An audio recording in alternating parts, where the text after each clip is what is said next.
I'm Sean Arnold from Brave in the Attempt, sharing a previously recorded webinar. We're covering how to use BrainPOP for remote learning. We are going to be covering BrainPOP today. With that note, let's forge ahead, shall we? Step one, let's take a breath. Let's chill with Moby. Let's relax. Let's understand that our mental well-being and our health is important as anything else in the midst of all this, ours and that of our students. So on that note, I'll explain. My name's Sean Arnold. I've worked in District 75 for like 15-ish years. I am a special educator, STEM coach. If you're not familiar with District 75, that's citywide special education for students with moderate to severe disabilities. This is probably the most important thing on this slide, that bit.ly link, but I did paste that in the chat. All the rest of this is just candy. It basically just shows that I'm willing to go ahead and try a whole bunch of things, and I've been doing it with my students for a while. And honestly, that's huge in District 75 because all our students have such a wide array and range of needs. So what works for these kids, I may need different solutions for these other kids. So I try to make myself as knowledgeable across a broad range of areas as possible in hopes that I can meet the needs as best as I can. All right. So on that note, let's just take a moment for mindfulness. Let's take a little stress check. All right, this is solid. This is what I'm getting from most. So yeah, some of us are having some things, but on the high end of it, most of us are doing pretty solid. All right, good to know. Good to know. I could all lock you in right there, but I'll let you keep responding. You guys are probably relatively familiar with BrainPOP. Most teachers have heard of it before, at the very least. Understand they like the videos, and the movies in BrainPOP are awesome. They take complex topics, make them understandable for students at a level that that other things struggle to do, right? For me, I've even had instances where I had students with autism who were only moderately verbal express to me that they had an affinity for Moby. One particular student that I'm thinking of had a deep affinity for Moby, would draw pictures of Moby all the time. And I just thought the kid liked Moby. The kid also liked other cartoon characters and Super Mario and stuff too. But through their limited language, ultimately, it took a little while, but the kid was able to explain to me that they liked Moby because Moby could express so much without talking. If you know, Moby never talks, only beeps. And this kid wanted to be able to express more, even though that they couldn't speak very much. And I don't know, those are one of those like real tear-jerkery kind of moments as a teachers that we get to us. But it was big. It was big for me, understanding the way that things impact our students in ways we can't even recognize. So on that note, I want to tell you that yes, there's so many other things it can do more than movies. If you're on the Pear Deck, you can let me know your familiarity. I'd like to know where we should start. As people continue to answer, this is where we stand, which is interesting. So a few of you have set up the accounts, but most of you have been like, we've watched some of the videos, we've enjoyed them, which is more or less what I've anticipated. So we're going to go through some of those earlier steps, assuming that you need it. All right. We'll get to how login happens, how login occurs, and that's dependent upon your setup. All right. And I'll explain that in just a moment. All right, next one. So actually, yeah, this is good. BrainPOP allows for several amazing features for students that I'm going to get into later on after I go through the basics of setup and stuff. It allows you to differentiate content for students and individualize and personalize that learning. It allows for students to be creators. That's the top of our Bloom's taxonomy. So even in the midst of remote learning, we actually can move more heavily towards that kind of high-end learning that we should have been doing all along. And it also has game-based learning, which improves engagement and retention of information. All right. Hello. So here we go. I'm going to do a little demo for you. I'm going to pull in from another screen. A couple of ways we can get it to BrainPOP. So step one, in an incognito window, and they'll type in the username and account password that you set up for them. Of course, you can sync it to G Suite for Education and Clever if you've got those to manage. I'll show just a broad overview of that. I'm not going to dig deep into the Google admin screen and how your Google admins do that completely, right? So I'm going to go ahead. That's how you get in. Those are the basics of accessing it. Let me show you what, if you were synced with a Google Classroom account, what your dashboard might look like. Of course, this isn't the one that I normally use because I have a different individual account because I only just recently synced my Google Classroom to it. So I'm going to hop into the other account. But here's where, once you're into BrainPOP, you can click on your dashboard, and this works again in whatever area of subscription you have. What you got: BrainPOP, BrainPOP Junior, BrainPOP Espanol, right? Honestly, there's tons of other BrainPOPs. There's BrainPOP Yiddish too, and all sorts of things. I don't know your need for that, but you can import and sync to all your Google classes right there as well, and choose which classes you want to sync with.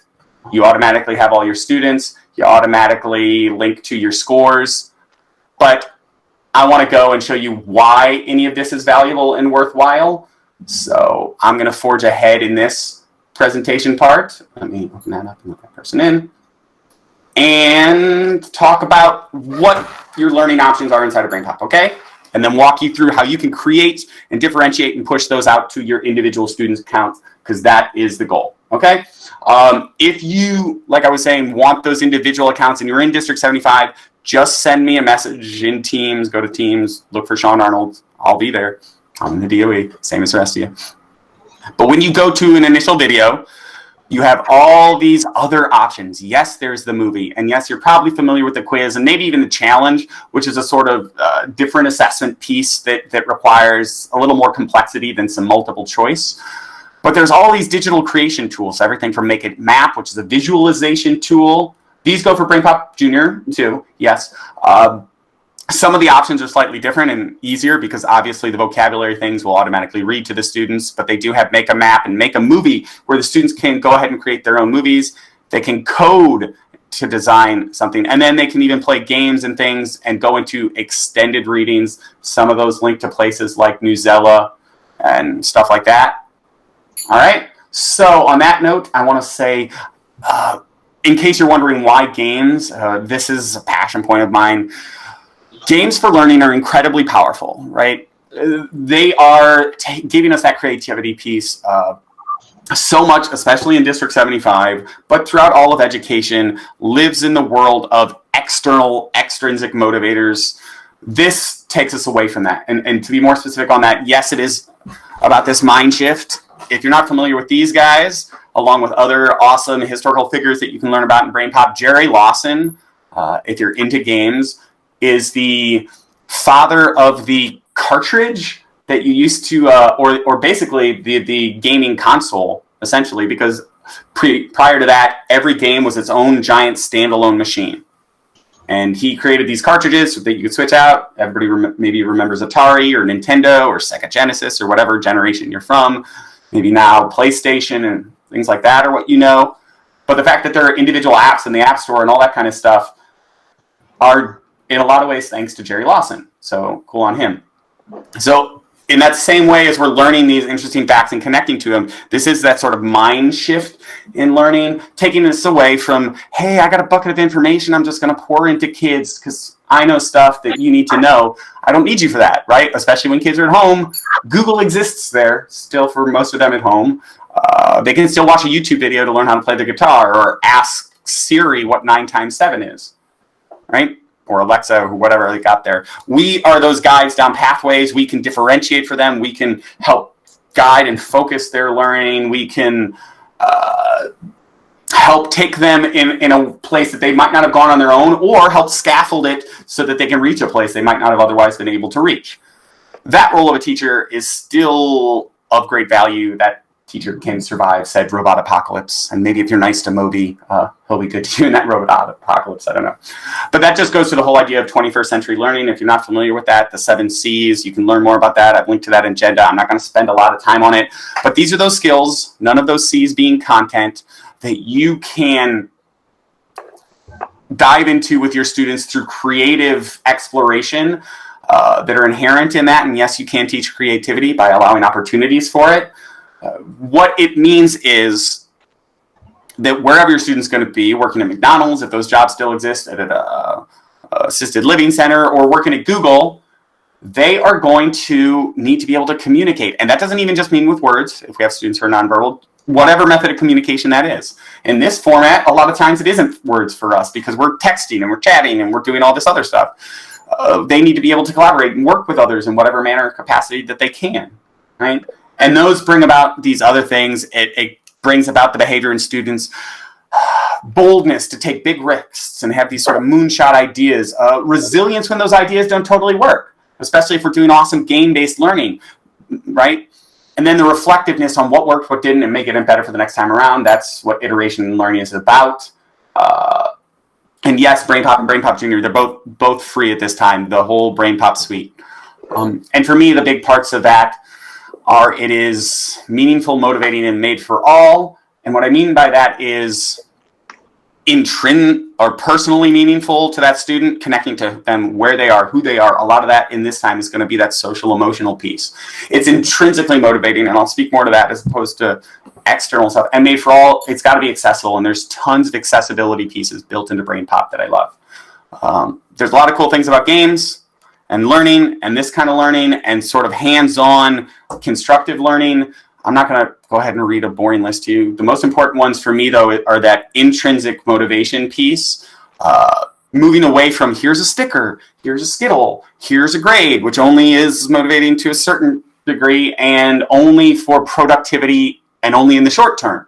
All studies explored in that demonstrate that productivity in that regard for all these external things fall off well over time, and it kills creativity almost immediately. Whereas these things, feeling like connected to our students, feeling connected to our peers, feeling a sense of purpose in what we're doing, enjoyment, feedback, even challenge. It doesn't mean easy, right?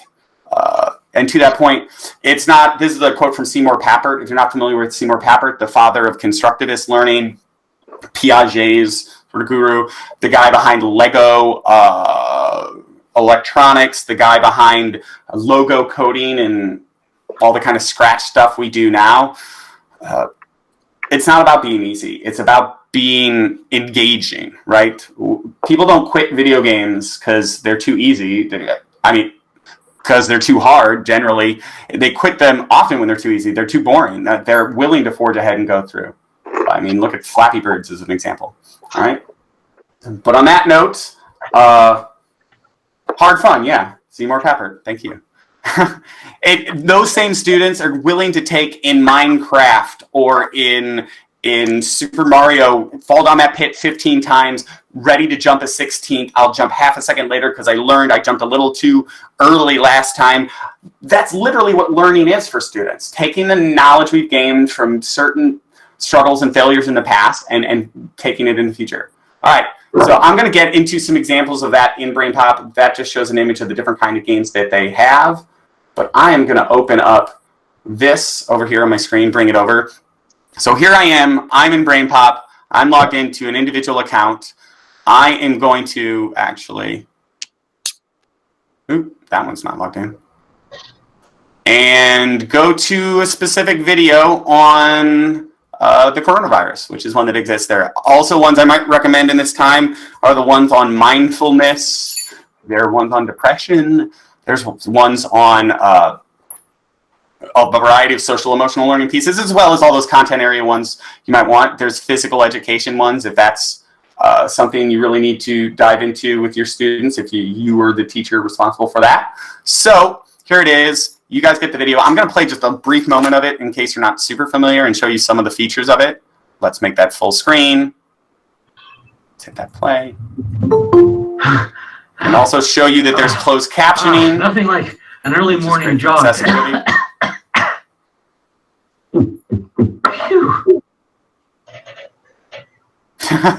What? Oh, stop it. Anybody had to do that with like a friend or coworker? You're like, ugh. Dear Tim and Mike. All right, being all sort of ratchet. I've been hearing lots of scary... All right. So, in terms of let's wash our hands, you'll see that, yes, there's the movie. I think you guys know how the quizzes work. They're graded versions or assigned versions. As you'll note, actually here, because I'm logged into a personal account, you can even create your own quizzes for students, pulling questions from all sorts of other areas. The challenge zone is a sort of activity exercise where they are assessed through sorting and activities like that. But I want to show you first the Make a Map. This is the first of the creation pieces. Make a Map creates visualizations for your students. Here's one here. So I can actually go over here. Let's say I'm the teacher and I'm creating a guide for my students to look at to understand what happened in the movie. There's images from within it over on the side. There are keywords in there. So maybe our whole map starts with coronavirus in the center. And of course, if I hit play, it'll actually read that out. And I can link that. Let's link to some origins and what the virus is over here. And we can even go ahead and create our own. And, you know, as I was watching the news feverishly, the origins aren't entirely certain. It's linked heavily to bat DNA. But, you know, there are other concerns too. What was it? It was like 97% bat DNA. On this other side, maybe we're deciding to link to, or from whatever direction we want to link to, probably outward. Hey, steps we need to take to minimize it. So we might put things like washing our hands and social distancing and all that kind of stuff over there. We don't and we can make a visual map for our kids. Somebody else I can go back up to this movie area. I can choose different points literally in the movie. Like, let's get this hand washing one. Snapshot it. And that actually creates a little snippet there from the movie that students will be able to view within this. So maybe a finalized one, and this isn't one on coronavirus, but let's get to one I'm going to go ahead and resume presenting my screen. That way you can keep it up there. All right, so I've left blank spaces. So this is one I've created for students where I just want them to fill in these blank areas. All right?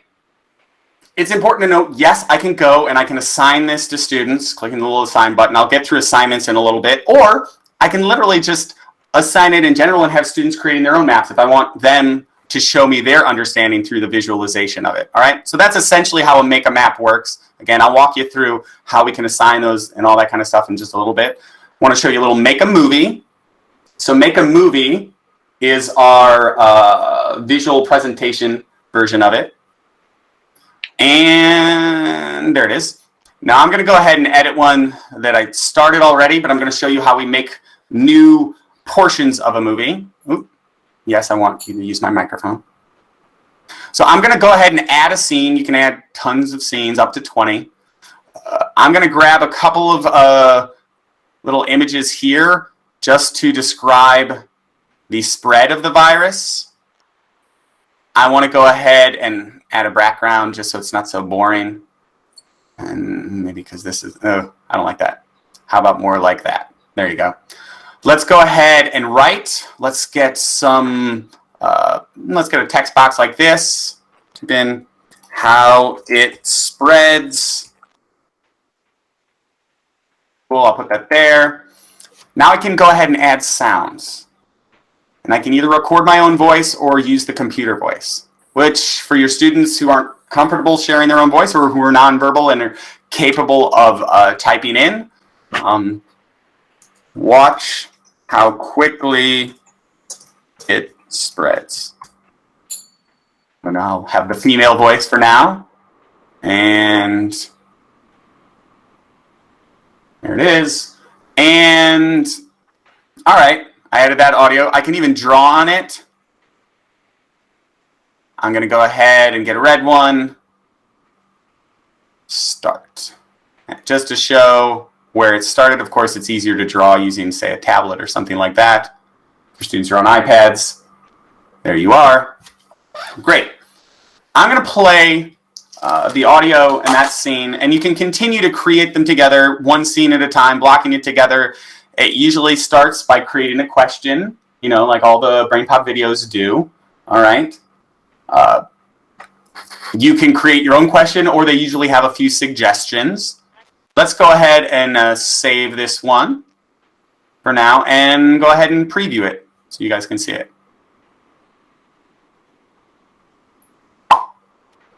Let's make that big. Now, I didn't put a voice on that part. Maybe you could. Make sure not to use your hand when coughing or sneezing. That's the computer voice. Hey, make sure to wash your hands regularly, guys. We don't want to spread any germs around. Watch how quickly it spreads. All right. So one little slide at a time, I can make movies to share with my students about individual things, maybe a even more simplified movie to talk about it. Or My preference is to have students create their own movies to demonstrate their own understanding. Again, it doesn't have to have much text or anything involved in it. So that's make a movie. You can go ahead and find all the previous movies you've made up here.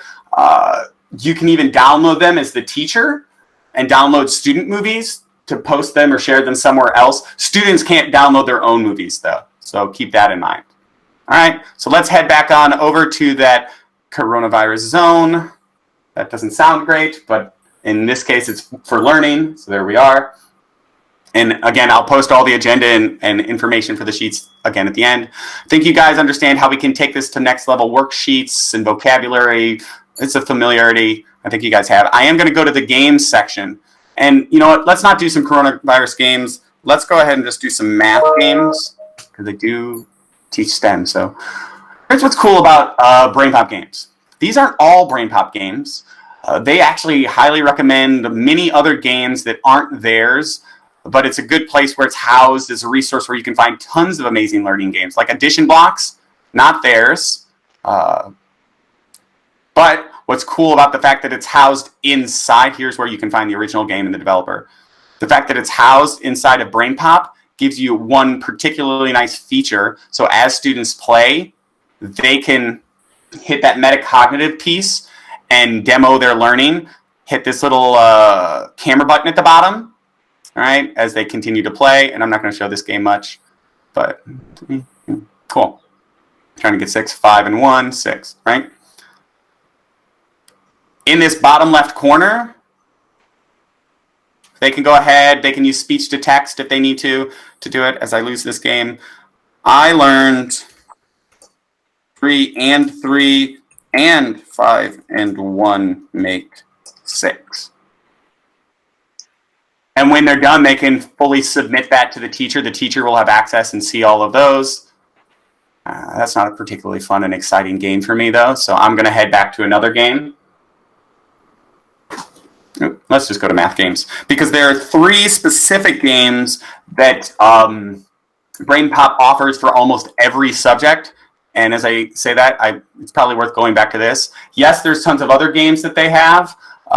Cool ones like Guts and Bolts, which is a fun science game of learning about anatomy. But the 3 that they offer for nearly every video are ones called Sortify, Meaning of Beep, and Time Zone X. I'll go ahead and just quickly show you a couple of those. Sortify, obviously a sorting game. Meaning of Beep, more of a vocabulary-focused game. And Time Zone X is a timeline game. It's not just for history stuff, though, too. So even for coronavirus, there is a timeline game. I'm going to go ahead and scroll down, though.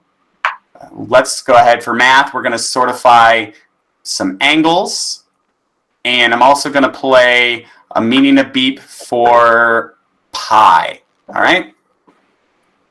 Time Zone X takes a little while, so I'm not going to walk us through that, but it's actually really cool. And as students get one category right, basically just sequencing. Is it before this or after this? Okay, now you've got 3 things. Is it before, in between, or after this?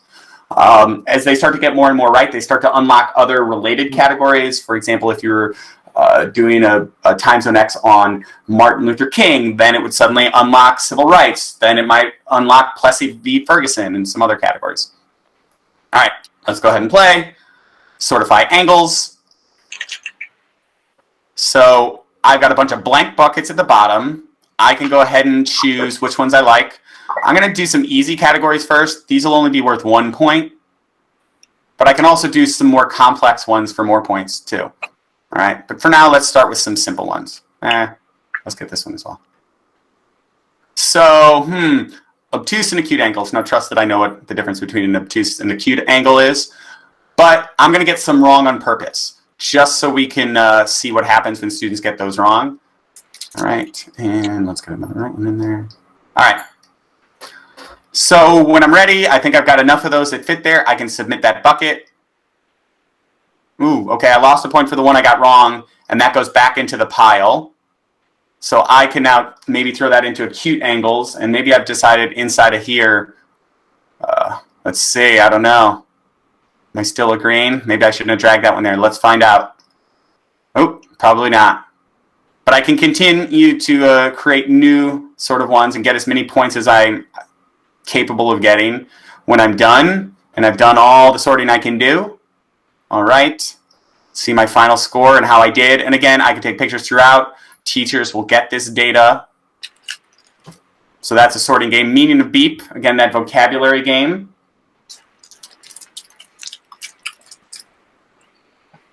Let's go ahead and play it single player. But if you are signed in with classmates, this can be played simultaneously with students. Let's start that, skip all of that.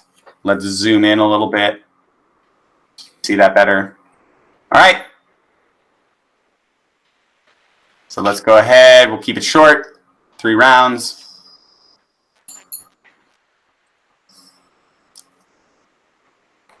All right. The blank between 2 countries have been established.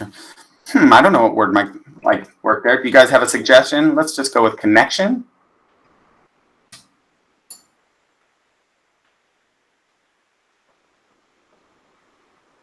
Here are the guesses from everybody else. Connection, association. I think I like mine the best. I'm going to choose it. Yeah, let's make it a super pick. I'm super sure. And then you go on with a new phrase, looking for that same word. Science established a clear connection between him. Yeah, still like connection there. But I can't write connection again this time if I try to. Let's say I already tried that one. So I'd have to come up with a new related synonym for that word. And that continues on through the rounds you set. If kids need hints, they can get them. Great. Now, how do I make that work for my students if I have set up individual students' accounts? Well, let's go back to that subject area we'd had. I'm going to get off of here. I'm going to go to that coronavirus topic that I was on and assume that this is the one I want students working on. All right? So, yes, I can assign individual movies. Yes, you saw I could assign make maps and stuff. But let's create a full-on assignment for this subject topic area. I go down here. I click assign. Okay, so maybe we start with the movie, give them some information. Maybe I want to do the regular movie quiz. Let's have it graded. Maybe I also want them to do the challenge and have that graded. And maybe I want them to make a movie and play that's Time Zone X for viruses. All right. Now, maybe this is the sequence I want for all the kids. Fine, that's fine. That's my assignment. Here's the sequence. If I need to change it up, I can in a different order. Maybe I'll have that movie last and I'll have the game actually as a nice little break after the quiz. Here's where it gets cool. Just like, and this is in an account that's not linked to Google Classroom, but it works the same if you're linked to Google Classroom and you can sync it to your Google Classroom courses. Because I'm in Hogwarts, I'm going to choose it for my Hogwarts class. And here's where I can individualize it. So maybe Hermione can handle this, but I'm not sure that Ronald can, and I need to add some other supports for him. You know, we know Ron struggles without Hermione's help. Give any instructions. Of course, those are terrible instructions, but we're going to keep it to that. And go ahead and assign it. Boom.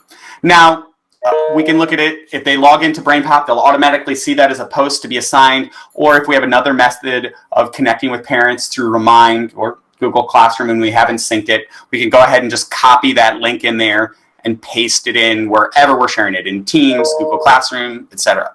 All right? Like I said, if you want to create multiple differentiated pathways, maybe for Ron, I can go ahead and say, Ron, let's just add a couple of games to test your understanding. Oops. And add another game for him. There we go. And maybe he needs to look at a graphic organizer. And now I can assign that one directly to in my Hogwarts class. And you can assign it to multiple classes too, just to Ron. So we can create these sort of individualized learning pathways for our students fairly easily, as long as you've gone and set up your classes. Like I said, I showed you how to sync it to Google Classroom, but if you're not able to do that, you can just set up a new class, give it a name, new course. You can share out this code, and that is what will allow all your students to go ahead and join. Of course, if your students will struggle with that, you can do it yourself. and set it up and set up their accounts, link it to a personal email, or just make it a generic account because your students don't use email. All they would have to do is go to get that code, head to wherever you're having them go, BrainPOP or BrainPOP Junior. Now, if you guys tried to type in that code, it would just make you my students in that class. So it's not like you'd have full access to BrainPOP through that or anything. The links for that information, if you're looking for those accounts, BrainPOP, BrainPOP Junior, again, totally free right now, are in the agenda. But here's where students would enter that code. If they hadn't set up an account in the past, they could do that now, or they could just log in with their name and password. All right? So if you don't think your students can set it up and they haven't done it before, you got a class of like a dozen kids or 15 kids showing up, you can go ahead and do that in advance for them. I will say individualizing it in that way is generally best practice. I want to share, though, a couple of things where you can take it now. Ongoing learning, I shared a bunch of other resources for it, but here, if you're in the Pear Deck, it should be taking you to a web page that shows all of BrainPOP Educator's professional development options. Included in that is one particular one called BrainPOP 101, which I highly recommend if this is new to most of you. I went through this relatively quick. This takes you through each step and phase and learning all about how to do everything I've talked about in a nice, more slow, easy breezy way. So again, if you're in the Pear Deck, you'll see that page right now, how to start your BrainPOP 101 course. And I will say, if you finish that up, you too can become like a BrainPOP certified educator. So there's a special bonus for you in that. I've got here that agenda linked again, and I am going to definitely take time for questions. But I hope for everybody else who doesn't have any ongoing questions that this was helpful and worthwhile for you. And I appreciate you spending your time here. And I hope it hasn't been adding to your stress, at least. I hope it's been helping alleviate it. And if you do have a question, either type it in the chat or feel free to unmute your microphone and ask me now. I'll try to answer as best as I can.